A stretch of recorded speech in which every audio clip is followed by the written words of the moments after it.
这里是2014 CKF 千安站比赛赛场。好，接下来这位登场的是绰号“金刚”的龙头选手贺仁杰。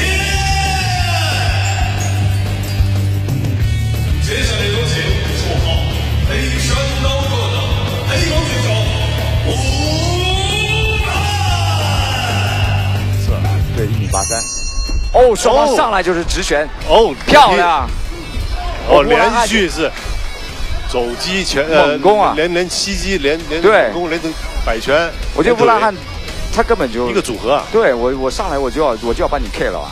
他觉得上次25秒有点太长了，但现在的话，问题就是被对手缠住了，抱住双臂。对手看贺仁杰是对他的战术是有所研究的。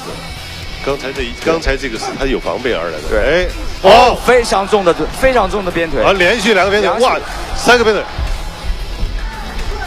但是贺仁杰也是不示弱啊，现在顶着打。哎呦，这个双方又缠抱在一起。哦，漂亮！乌拉汉一个重摔将对手摔倒在地。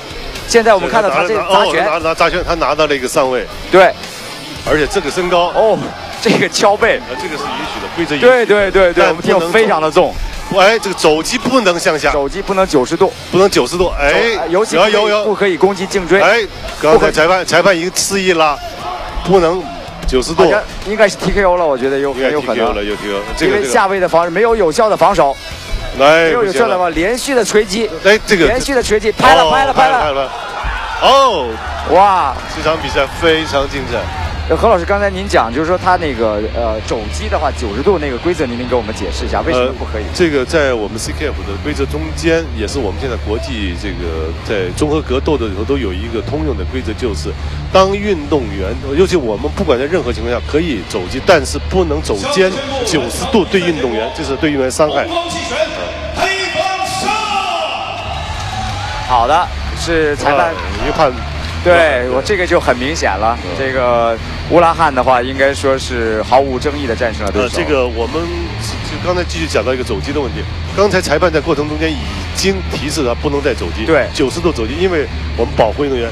其对实这个乌拉汉，我觉得这个选手，我觉得我很看好这个名一个人。是的，因为在我们国家呢，应该夺冠大热门啊。缺乏这种大级别的，对，能够有技术全面。对，就是这里。就是这个角度，对，这个就是地面砸拳，连续10几个砸拳。对。